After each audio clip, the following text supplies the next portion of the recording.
Hi friends, welcome to Ichchapuram పిల్ల blogs. ఈరోజు నేను అటుకులు మిక్చర్ తయారు చేయబోతున్నాను మా పిల్లల కోసం ఈవినింగ్ స్నాక్.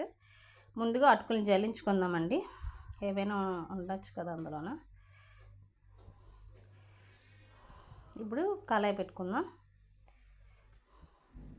ఈ కళాయిన హెయిర్ ఇచ్చుకున్నాను, చాలా స్ట్రాంగ్గా ఉంది. ఇప్పుడు అటుకులు వేసుకుందాం. అటుకులు వేసి సిమ్లోనే లైట్గా ఫ్రై చేయాలండి. జస్ట్ అది కొంచెం క్రష్ టైప్లో అయ్యి రెండు బ్రేక్ అయినంత వరకు, మరీ హెవీగా అవసరం లేదు. ప్లీజ్ మా ఛానల్ని సబ్స్క్రైబ్ చేసుకొని లైక్ చేయండి. లైక్ చేయడం వల్ల అది చాలామందికి షేర్ అవుతుంది. ఇంకా మీకు ఏవైనా వీడియోస్ కావాలంటే మాకు కామెంట్ రూపంలో తెలియజేయండి.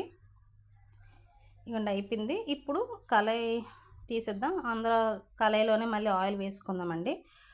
కొంచెం శనగపలుకులు వేసుకుందాం. ఇప్పుడు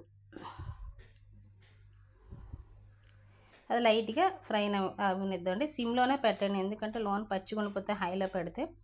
దాల్పప్పు అది కూడా వేగిన తర్వాత ఇప్పుడు మేము చేసే రెసిపీని మీరు ట్రై చేస్తే ఎలా ఉందో కామెంట్ రూపంలో తెలియపరచండి, ఓకేనా? పిల్లల కోసం కదా, కారం ఎక్కువ లేకుండా 2 ఎండుమిర్చి వేసానండి.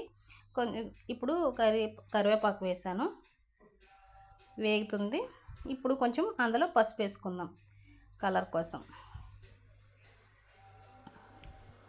కొంచెం కారం కూడా వేసుకుందామండి.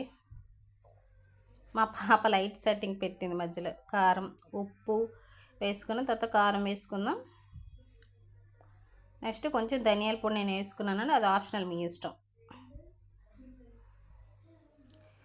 తగినంత అన్నీ వేసుకున్న తర్వాత ఇప్పుడు అటుకులు వేసుకుందామండి. అటుకులు పెట్టుకొని ఇవి వేసుకున్న తర్వాత కలిపేసుకోవడమే. మురి mixture ready. Please subscribe Ichchapuram పిల్ల.